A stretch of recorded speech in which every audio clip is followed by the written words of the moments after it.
Muy buenos días, hermanos. Vamos ahora a adorar a nuestro Señor a través de la predicación, de la audición de la palabra.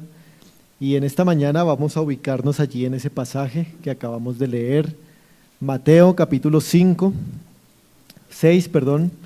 y vamos a continuar estudiando el Sermón del Monte, un importante y famoso sermón que nuestro Señor Jesucristo dio en su ministerio terrenal. Y vamos, hermanos, a continuar en esta cuarta sección del Sermón del Monte, que es donde nos encontramos. Es una sección en la que Jesucristo está hablando acerca de la justicia religiosa o de la verdadera piedad. Es decir, es verdaderamente piadoso el que da limosna, es verdaderamente piadoso el que ora y es verdaderamente piadoso el que ayuna. Esas son las características de alguien que es verdaderamente piadoso, y en especial no solamente hacer estas tres cosas, sino, hermanos, en especial hacerlas en secreto. Nadie se debe dar cuenta de que nosotros damos limosna. Nadie se debe dar cuenta que nosotros oramos en un sentido, y nadie se debe dar cuenta que nosotros ayunamos. Eso es lo que hace a un hombre, eso es lo que hace a una mujer verdaderamente piadoso. Pero también decir, hermanos, que esto no es exhaustivo, que la piedad no se agota solamente haciendo estas tres cosas, que hay muchas más que se enseñan a lo largo de la Escritura, pero estas tres son el contenido de nuestro pasaje. La vez pasada, hermanos, el sermón que estuvimos estudiando, o el pasaje que estuvimos estudiando, fue un pasaje en el que aprendíamos el asunto de la limosna, en el que básicamente aprendimos que debemos dar ayuda al necesitado o al pobre, pero en secreto, en secreto. Y hoy, hermanos, vamos a empezar a estudiar, no vamos a agotar hoy todo el tema, solamente lo vamos a empezar, y es el tema de la oración. Y quiero que nos situemos en el versículo 5 del capítulo 6 y veamos allí esta primera frase, que es de donde quiero, hermanos, que extraigamos el sermón de hoy. Dice el versículo 5, y cuando ores. Esa frase, hermanos, es la que nos va a servir hoy para considerar algunas verdades introductorias o esenciales acerca de la oración privada. Y cuando ores, dijo el Señor Jesucristo. Déjenme hacer unas observaciones a manera de introducción y luego déjenme ir a los puntos principales de este sermón. Las observaciones que quisiera hacer, hermanos, del versículo 5 y de esa frase, y cuando ores, son las siguientes. Lo primero es que Jesucristo, al pronunciar esta frase, y cuando ores, no está dando un mandamiento para que nosotros oremos.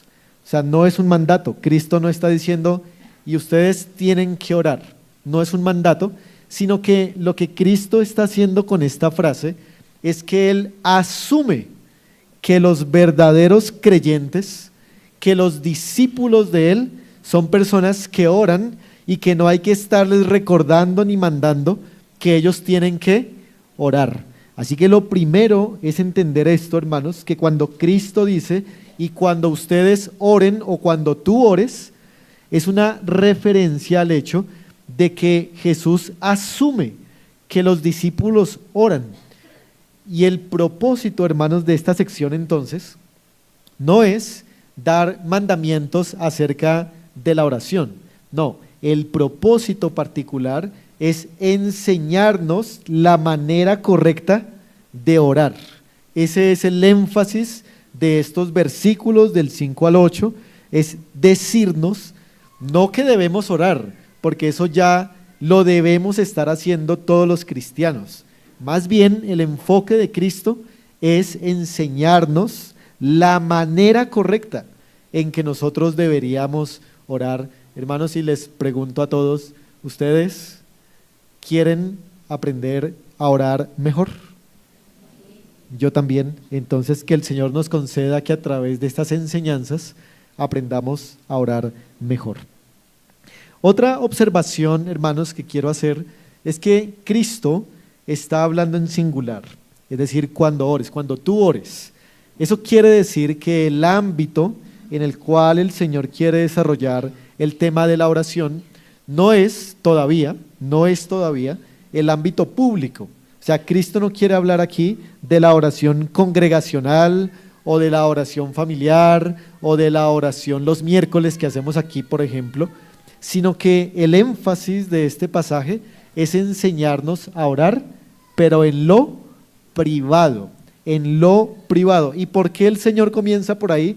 Hermanos, comienza el Señor por ahí, por la oración privada, porque todo parece indicar que la oración privada es mucho más importante que la oración pública. La oración privada debe ser la prioridad de los cristianos, y es allí donde debemos aprender a orar mejor. Así que el ámbito al cual Cristo se dirige con esta sección no es hablar tanto de la oración privada, aunque ciertamente Él lo va a hacer en el versículo 9, sino más bien el enfoque es la oración privada, no la pública, privada. Así que a esa dirección nos vamos a dirigir.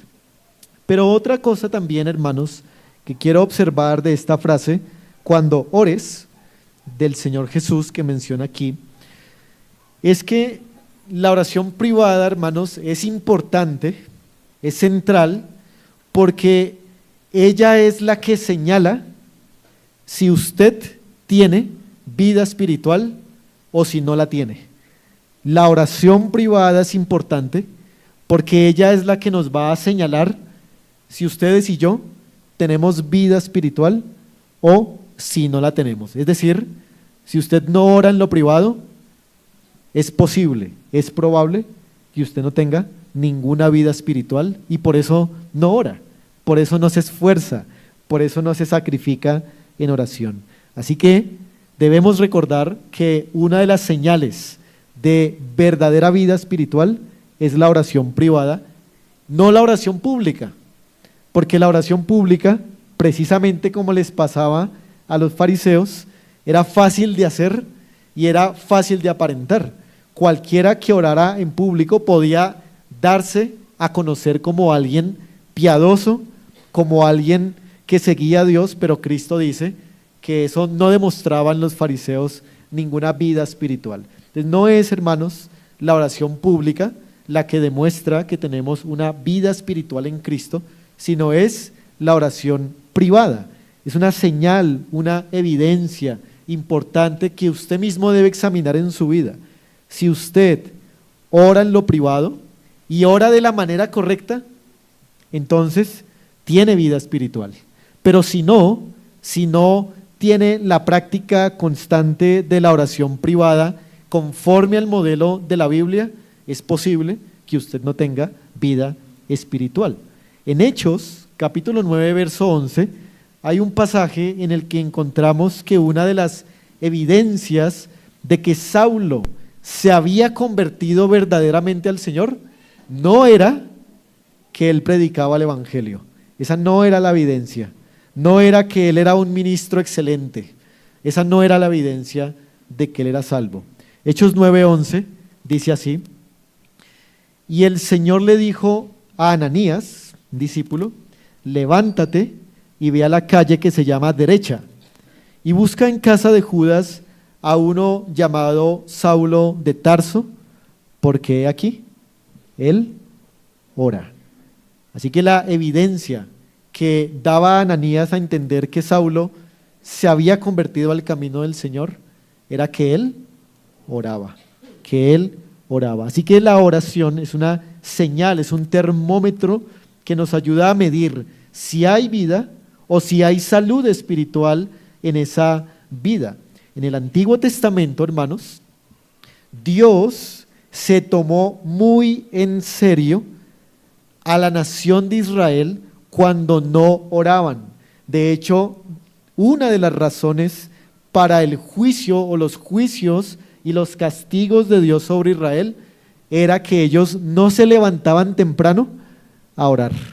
Miren lo que Isaías 64:7 dice, por ejemplo, se los leo: nadie hay que invoque tu nombre, que se despierte para apoyarse en ti, por lo cual escondiste de nosotros tu rostro y nos dejaste marchitar en poder de nuestras maldades. Hermanos, no despertarse a orar, no despertarse a invocar el nombre del Señor, es algo que al pueblo de Israel le costó juicios y castigos.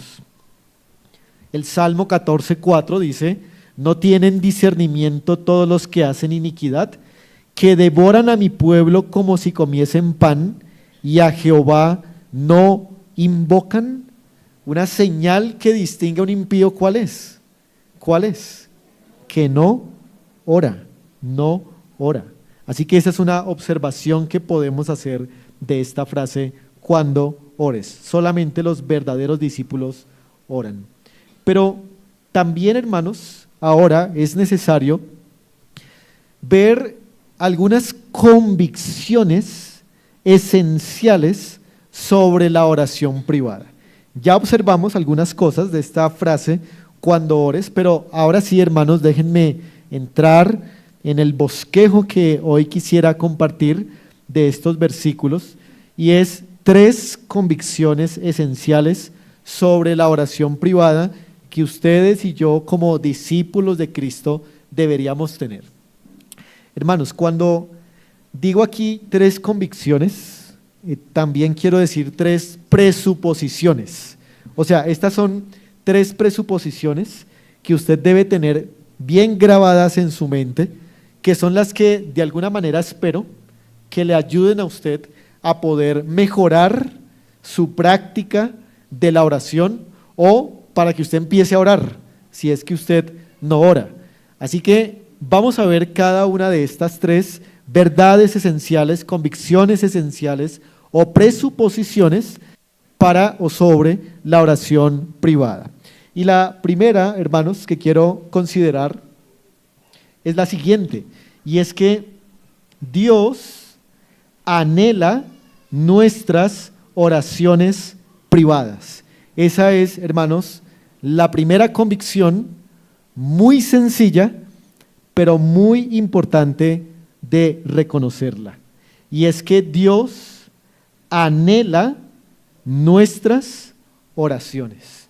Con esto, hermanos, quiero decir que puede que usted no tenga deseos de orar, puede que usted no tenga el anhelo de orar, pero Dios sí tiene el anhelo de escucharle a usted.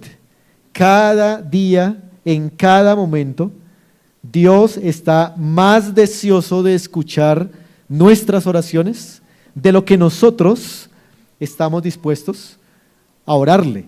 La Biblia enseña, hermanos, que Dios quiere que sus hijos clamen a Él, que sus hijos oren.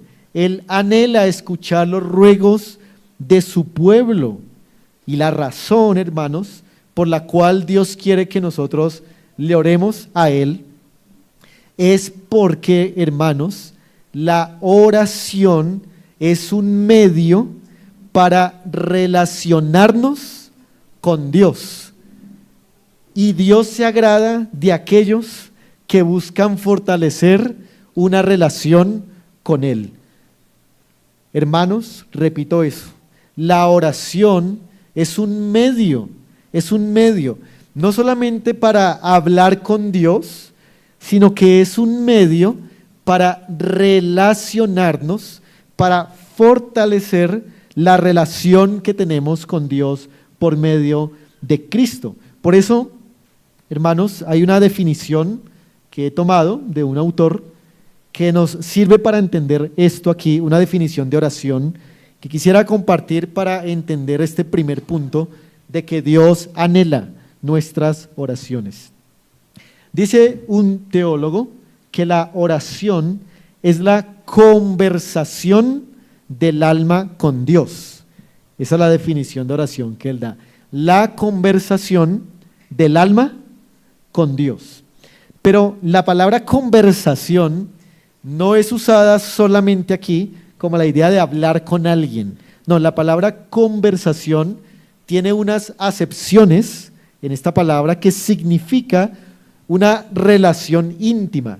Entonces, no es solamente que la oración es para hablar con Dios, sino que la oración es un medio para relacionarnos íntimamente con Dios. Pero yo añadiría algunos elementos a esta definición, no porque esté mal, ya que este es un gran teólogo muy respetado, pero añadiría para efectos prácticos de esta enseñanza lo siguiente: la oración es la conversación del alma regenerada con Dios Padre mediante Cristo en el poder del Espíritu. Esa es la definición práctica, es la conversación del alma regenerada con Dios Padre mediante Cristo en el poder del Espíritu Santo. Así que, hermanos, esta definición supone que Dios es un Dios personal.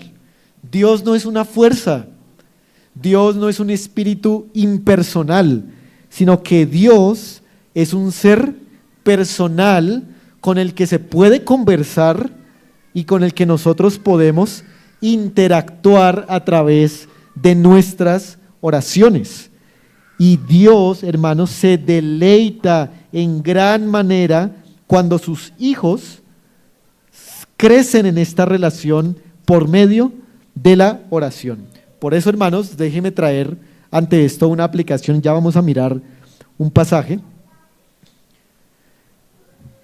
Pero quisiera decir que no deberíamos entonces, hermanos amados, ver la oración solamente como una ocasión para hacerle peticiones a Dios. Yo creo que la mayoría de nosotros, cuando oramos, la mayor parte de nuestra oración se trata de pedir cosas.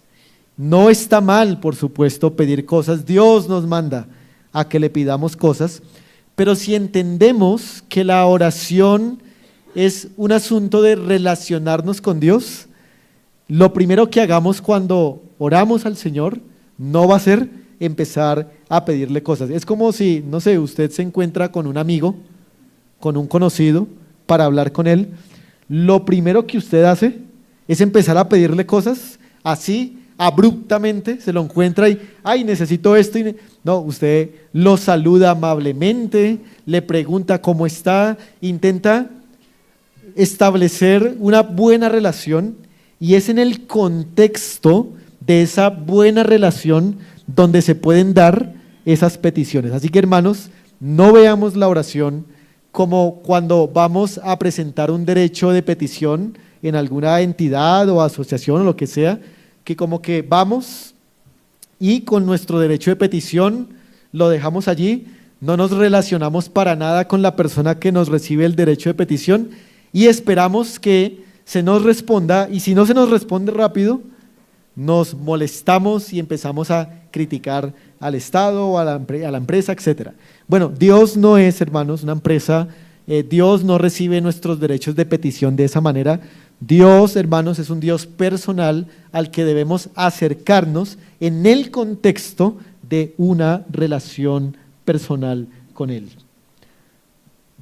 El Salmo 37, 4 dice algo muy importante: deleítate a sí mismo en Jehová y Él te concederá las peticiones de tu corazón. Es como si dijera, ten una relación con Dios y en ese contexto hazle las peticiones del corazón.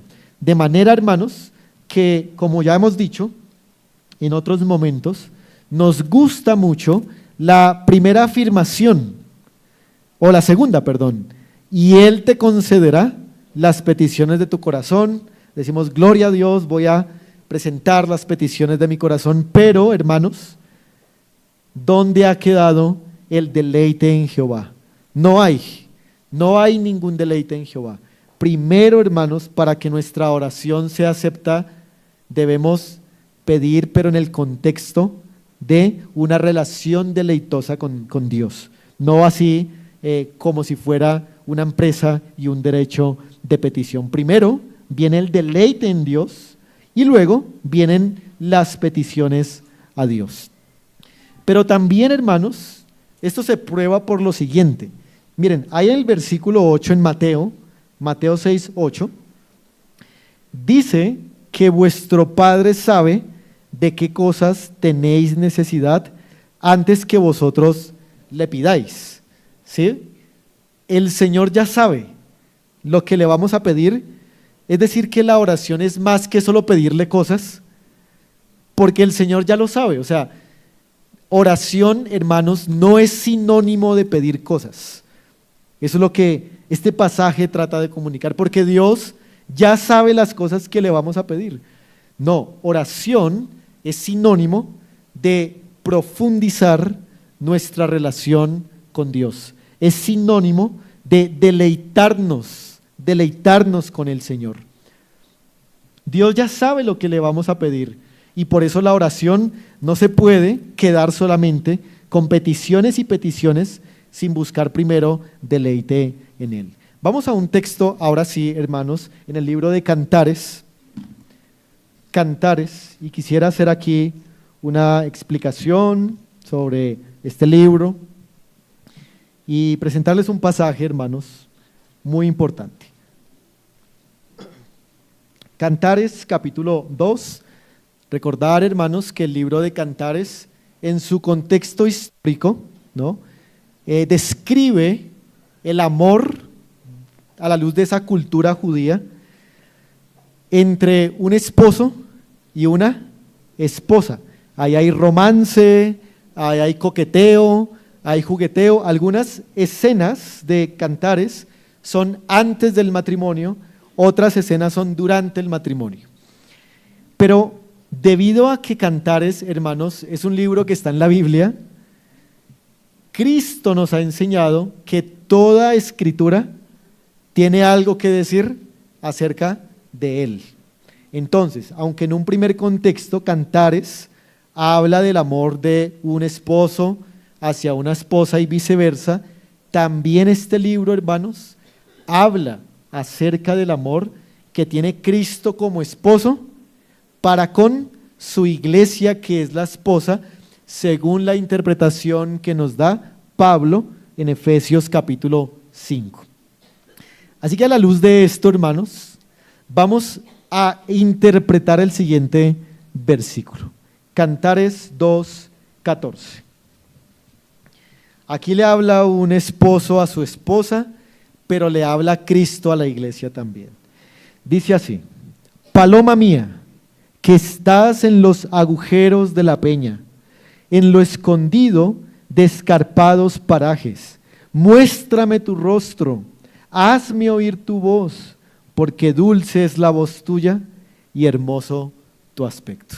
Espero que al leerlo les haya hecho sentido, hermanos. Pero aquí hay un esposo que está buscando a su esposa. Parece ser que la esposa está escondida por alguna razón, ya sea porque le está coqueteando al esposo, le está jugueteando, o ya sea porque simplemente no quiere salir a su encuentro. Ella está escondida como una paloma en una cuevita y no quiere salir, pero el esposo, hermanos, tiene un deseo de escuchar la voz de ella, tiene un deseo de ver su cuerpo, tiene un deseo de estar con ella en todos los sentidos. Pero, hermanos, eso no es solamente algo que el esposo le dice a la esposa, es algo que Cristo le está diciendo a la iglesia y que Cristo le dice a cada creyente. Cristo le dice a cada creyente: no te escondas, no te escondas, quiero oír tu voz, quiero ver tu rostro. Y la única manera en que eso es posible es orando. Así que este pasaje, hermanos, nos enseña que Dios, que Cristo tiene un anhelo profundo por escucharnos orar. Reitero esto, hermanos, el Dios glorioso está más dispuesto y deseoso de oír nuestras oraciones que lo que nosotros estamos dispuestos a orar. Así que, sabiendo que Dios anhela que nosotros le oremos, ¿estarás esta semana, hermano y hermana, dispuesto a orar al Señor más de lo que has venido orando? Dios quiere oír tu voz. Hazlo, cumple su deseo y ora al Señor, que es lo que Él más desea y que Él es lo que Él quiere. Pero quiero, hermanos, decir otra cosa también aquí, antes de pasar al siguiente punto, y es que la Biblia nos hace una denuncia en cuanto al tema de la oración. La Biblia, hermanos, denuncia a aquellos que buscan a Dios en oración, pero no buscan obedecerle en su vida práctica. Es decir, aquellas personas que quieren que Dios los escuche, pero que ellos mismos no quieren escuchar a Dios. Esa, hermanos, es una gran hipocresía, Aquellos que quieren que Dios les atienda en el trono de la gracia, pero ellos no quieren atender ni un solo de los mandatos, ni los grandes, ni los pequeños del Señor. Eso, hermanos, es una gran hipocresía. El Señor en su palabra denuncia esta gran hipocresía de la oración, de personas que oran en privado, pero que en sus vidas no quieren escuchar al Señor. No, hermanos, si queremos que el Señor nos oiga, nosotros también debemos oír su voz, porque esto se trata de una relación. Dios es un Dios personal, ¿sí? Dios no es un genio de la botella que no está interesado en nuestra vida, no. En el contexto de la obediencia y de la relación con Él es que la oración debe darse. Les cito algunos pasajes que seguramente ya ha escuchado, pero que son importantes. Salmo 66, 18. Si en mi corazón, dice el salmista, hubiese yo mirado la iniquidad, el Señor no me habría escuchado. Proverbios 28, 9. El que aparta su oído para no oír la ley, su oración también es abominable. O Isaías 59, 2. Pero vuestras iniquidades han hecho división entre vosotros y vuestro Dios, y vuestros pecados han hecho ocultar de vosotros su rostro para no oír. Y primera de Juan 3:22 dice así: y cualquiera cosa que pidiéramos, la recibiremos de Él, porque guardamos sus mandamientos y hacemos las cosas que son agradables delante de Él. Hermanos, el Señor escucha las oraciones de los cristianos solamente cuando estos están preocupados sinceramente, no perfectamente, en guardar los mandamientos. Por eso la pregunta es, hermanos, ¿tienen ustedes esta actitud hipócrita? ¿Tienen ustedes esta actitud de estar viviendo, desobedeciendo la palabra, pero al mismo tiempo queriendo orar y queriendo que el Señor les ayude y les cumpla y les resuelva y les prospere y les bendiga? Hermanos, es una gran hipocresía, de manera que casi que uno pudiera decir que una condición para que pueda ser oída su voz en los cielos es la búsqueda de la santidad. La verdadera oración ocurre en el contexto de una relación personal con Dios y de una obediencia a Dios. Y esto nos lleva a una segunda convicción que hemos, hermanos, de tener para poder orar a nuestro Señor. Y la segunda convicción es que Dios autoriza nuestras oraciones. Hermanos, Dios no solamente anhela que nosotros le oremos, sino que Dios ha hecho posible, Dios ha autorizado que nuestras oraciones puedan ser elevadas a Él. Y esto surge de la siguiente pregunta, y es: ¿cómo puede usted y yo, pecadores por naturaleza, seres que somos gusano y polvo, ser escuchados por el Dios glorioso y santísimo? ¿Cómo puede el Dios trascendente, infinito en santidad, oír a criaturas tan indignas, tan miserables y tan pecadoras como nosotros? O sea, hermanos, ninguno de nosotros debería sentirse digno para orar. Al considerar solamente el hecho de que hay que orar, debería venir a la mente esta indignidad tan grande que nosotros tenemos delante de Dios. Quizá ustedes recordarán, como lo hemos estudiado en las escuelas dominicales, que aun si nosotros no fuéramos pecadores, aun si Adán y Eva nunca hubieran caído, la distancia entre Dios y la criatura es tan infinita que aún así no podríamos alcanzar al Señor. Pero ahora con el pecado, más distancia todavía hemos tomado de Dios. Así que, hermanos, ¿cómo pueden los pecadores poder orar al Señor sabiendo que hay esta distancia infinita de separación? La Biblia nos dice: porque hay un solo mediador entre Dios y los hombres, Jesucristo hombre. Primera Timoteo 2:15.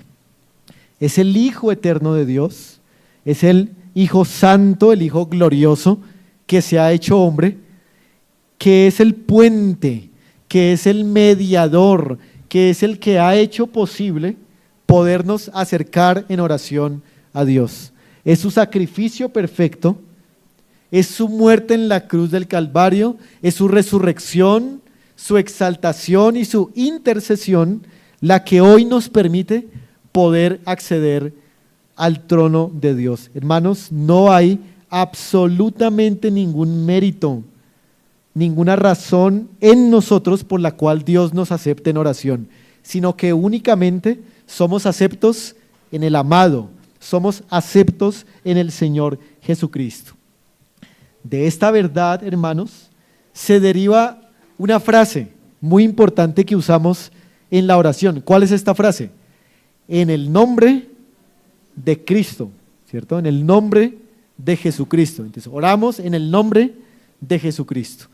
Es decir, hermanos, que esta frase, en el nombre de Jesucristo, recoge la razón por la cual nosotros podemos acercarnos a Dios en oración. Es por Cristo, es en el nombre de Cristo que podemos llegar al trono de la oración.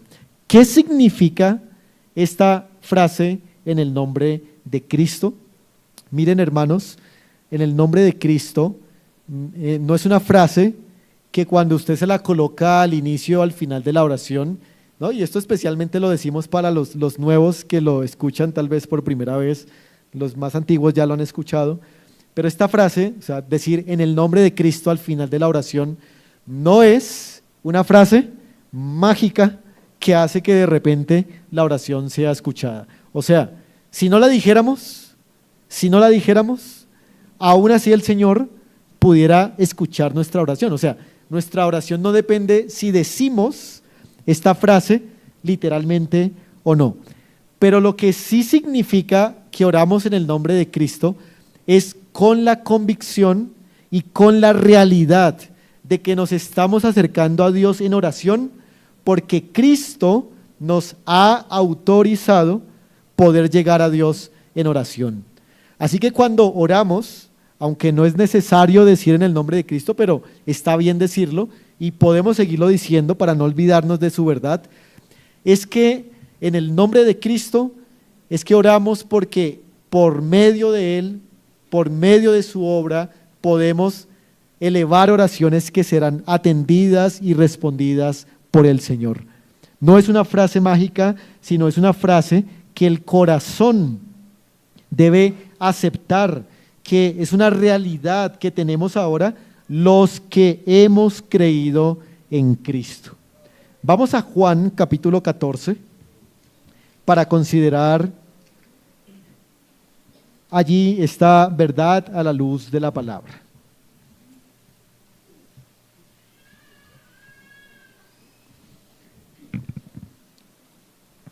Juan capítulo 14, versículo 13 y 14. Miren lo que estos pasajes nos recuerdan, una verdad fundamental para la oración privada. Dice: y todo lo que pidiereis al Padre en mi nombre, lo haré, para que el Padre sea glorificado en el Hijo. Si algo pidiereis en mi nombre, yo lo haré. Ahora, usted se podrá estar preguntando, bueno, pero si usted acabó de decir que Dios nos acepta es cuando vivimos en santidad, pero ahora está diciendo que Dios nos acepta en el nombre de Cristo. ¿Al fin qué? ¿O es por nuestra propia obediencia que somos aceptados? ¿O es en el nombre de Cristo que somos aceptados? Pues hermanos, no es la una o la otra, son ambas. Por medio de Cristo nos acercamos, pero también en una vida santa delante de Él. Así que hermanos, nadie puede acercarse a Dios en oración. Ninguno de los que estamos aquí podríamos orar a Dios. Debería temblarnos el corazón, deberían temblarnos los labios, si pensamos siquiera en hacer una oración al Dios santo, glorioso y justo. Pero tenemos confianza de que no seremos destruidos, sino aceptados, porque estamos autorizados por el Señor Jesucristo. Miren, y si alguno aquí no ha creído en Cristo todavía, su oración no es aceptada delante de Dios. Por más que usted ore, si usted no está unido a Cristo por medio de la fe, su oración no es escuchada, su oración no es respondida, porque la oración solamente es posible si usted y yo estamos en Cristo. Fuera de Cristo, Dios no responderá.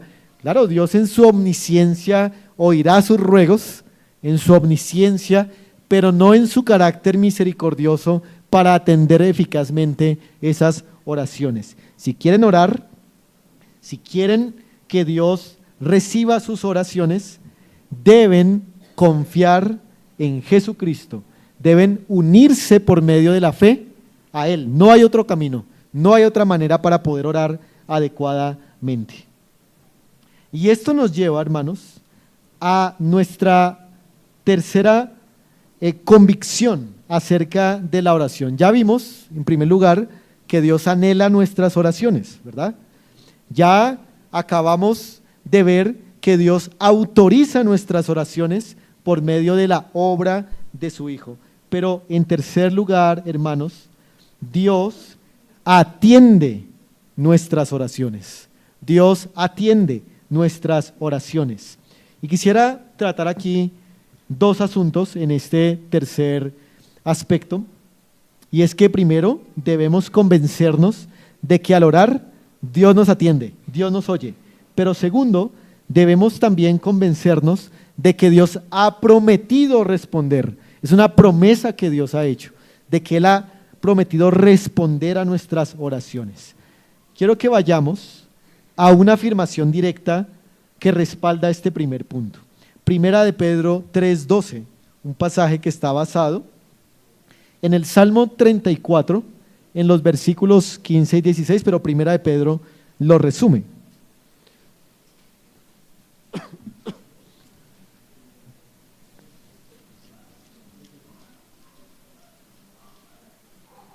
Dice así este precioso pasaje que Pedro toma del Salmo 34, 15 y 16, versículo 12 de Primera de Pedro 3, porque los ojos del Señor están sobre ¿quiénes? Sobre los justos, y mire lo que dice, y sus oídos atentos a sus oraciones. Hermanos, eso es una gran verdad acerca de la oración. El Dios santísimo y glorioso, está atento, responde a nuestras oraciones, y esa gran verdad la perdemos de vista cuando hacemos una oración y el Señor no nos responde inmediatamente, y de una vez llegamos a la conclusión de que Dios no ha atendido nuestras oraciones. Pero no es cierto, hermanos. Si hacemos una oración en el contexto de una relación con Dios, si hacemos una oración en el nombre de Cristo, Dios atiende toda oración que su Hijo le eleva, sea para responder sí o no, o espere o después, sea como sea la respuesta, Dios atiende. Eso es lo que el versículo nos está afirmando. Hay un ejemplo en el Antiguo Testamento que quisiera citar.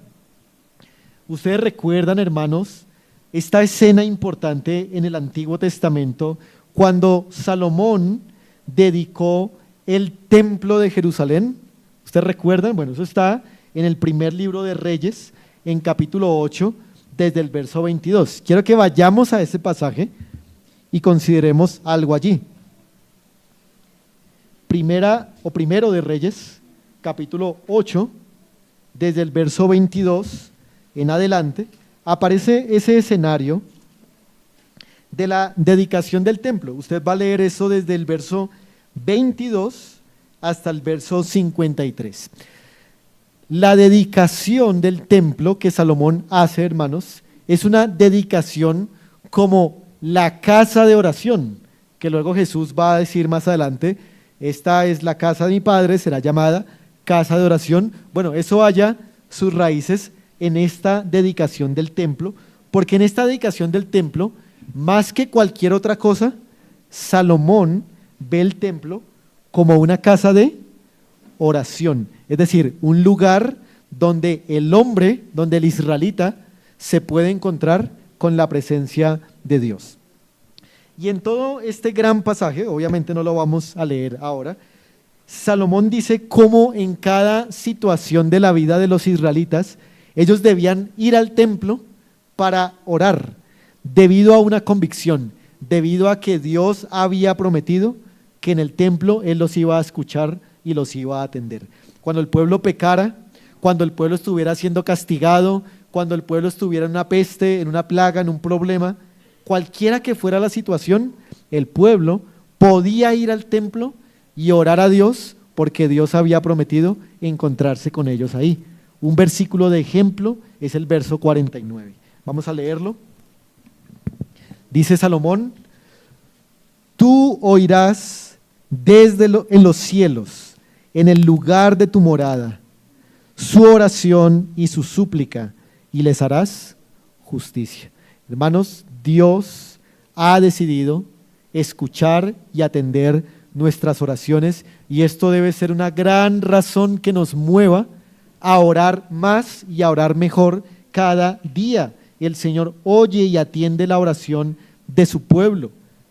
Esto se puede respaldar también por el Salmo 65:2, que dice lo siguiente: tú oyes la oración y a ti vendrá toda carne. Mire, tú oyes la oración y a ti vendrá toda carne. Hermanos, ¿por qué vendrá toda carne a Dios?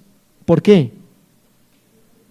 Porque tú oyes la oración. Esa es la idea del pasaje Salmo 65:2.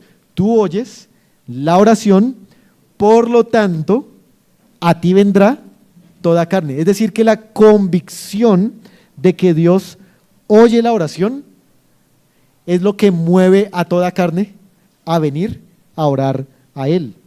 Pero primera de Juan 5, 14 y 15 nos dice también esto. Y esta es la confianza que tenemos en Él, que si pedimos alguna cosa conforme a su voluntad, Él nos oye. Y si sabemos que Él nos oye en cualquiera cosa que pidamos, sabemos que tenemos las peticiones que le hayamos hecho. Hermanos, aquí se habla de saber que Él nos oye. Mire, eso es una convicción importante para orar. Saber que Dios atiende y oye nuestras oraciones. Pero también, hermanos, debemos decir que Dios ha prometido oírnos. Él no solamente nos atiende y nos oye cualquier momento, cualquier circunstancia, sino que Él ha prometido responder las oraciones. Miren, algunos de nosotros, bueno, lo digo porque yo en el pasado, ya hace muchos años, experimenté esto, y es que por una mala comprensión de la soberanía de Dios, dejé de orar por un tiempo. Por una mala comprensión de la soberanía de Dios, dejé de orar. Yo argumenté así, argumenté como un hipercalvinista, argumenté debido a que Dios es soberano y ha decretado todas las cosas y todas las cosas ya van a ocurrir como Dios las ha decretado, entonces mi oración no tiene ningún significado. Mis decisiones no tienen ningún valor. O sea, yo soy nada porque Dios ya decretó todo. Y yo no sé si usted está pasando en este momento por una lucha doctrinal de ese tipo, pero lo que después, hermanos, se entiende en la palabra del Señor, después de mirar con detenimiento, es que ciertamente es un gran misterio. Es un gran misterio. Que al mismo tiempo la Biblia declara que Dios es soberano y Él ha decretado todas las cosas, pero al mismo tiempo, hermanos, la Biblia enseña que la oración hace cosas que de otra manera Dios no haría. Por medio de la oración, Dios hace cosas que de otra manera Dios no haría. Así que es un gran misterio, difícil de entender, cómo es que Dios es soberano, ¿cierto? Y al mismo tiempo Él responde y es, por así decirlo, hermano, actúa de acuerdo a las oraciones que nosotros le hacemos, pero eso es lo que la Biblia enseña. Dios hace cosas que solo va a hacer cuando sus hijos oran. Si sus hijos oran, Él no las va a hacer. Ahí está, hermanos, el gran misterio, pero es la enseñanza de la Biblia. Miremos unos pasajes. Santiago, capítulo 4, por ejemplo.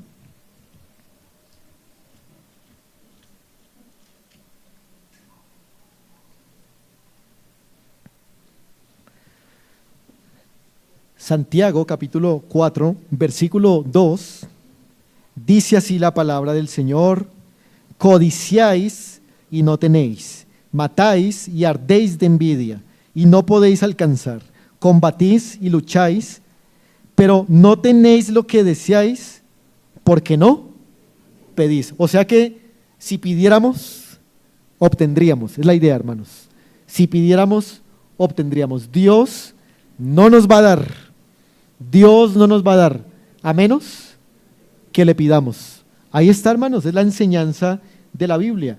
Lucas capítulo 11, vamos allí también.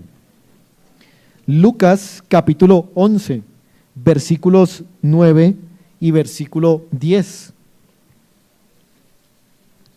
Dice así, Lucas 11, 9 y 10: pedid y se os dará, buscad y hallaréis, llamad y se os abrirá, porque todo aquel que pide, recibe, y el que busca halla, y al que llama se le abrirá. Ahora, léanlo ustedes al contrario: el que no pide, no recibe; el que no busca, no halla; y el que no llama, no se le va a abrir. Hermanos, Dios ha determinado que en su plan soberano muchas de las cosas que van a pasar ocurran por medio de la oración de su pueblo, hermanos. Y cuando digo muchas cosas, en realidad son muchas cosas que podrían pasar en nuestra vida, en la vida de nuestra iglesia, en la vida de los inconversos, en la vida de este mundo, si nosotros estuviéramos convencidos de que Dios responde nuestras oraciones. Pero tal vez la mala comprensión de doctrinas como la soberanía de Dios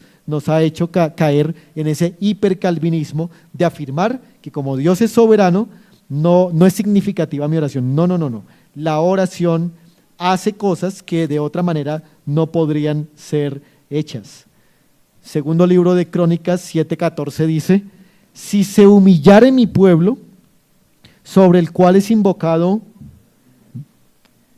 sobre mi nombre es invocado, y oraren y buscaren mi rostro y se convirtieren de sus malos caminos, dice el Señor, entonces yo oiré desde los cielos y perdonaré sus pecados y sanaré su tierra. Y otro profeta dice, antes que clamen, responderé yo. Mientras aún hablan, yo habré oído. Hermanos, Dios es soberano, pero también Dios ha dejado que muchas de las cosas que Él va a hacer sean hechas por medio de la oración. Y esto nos lleva entonces a nuestra conclusión en esta mañana. Hemos visto, hermanos, 3 verdades o 3 convicciones fundamentales para orar. En primer lugar, hermanos, Dios anhela nuestra oración. Hermanos, aunque nosotros no deseamos orar a veces, o la gran mayoría de días, que no tengamos ganas de orar, quizá este pensamiento le ayude a usted. Dios sí desea escucharlo. Dios está esperando en un sentido que usted le ore a Él cada día, porque Él quiere que usted tenga una relación buena con Él. Y la manera de hacerlo es orando. Pero segundo, Dios ha autorizado la oración. Solamente por medio de Cristo podemos acercarnos a Él. El otro error, hermanos, el otro extremo, es pensar que somos tan indignos, que no vamos a orar. Soy indigno, entonces no voy a orar.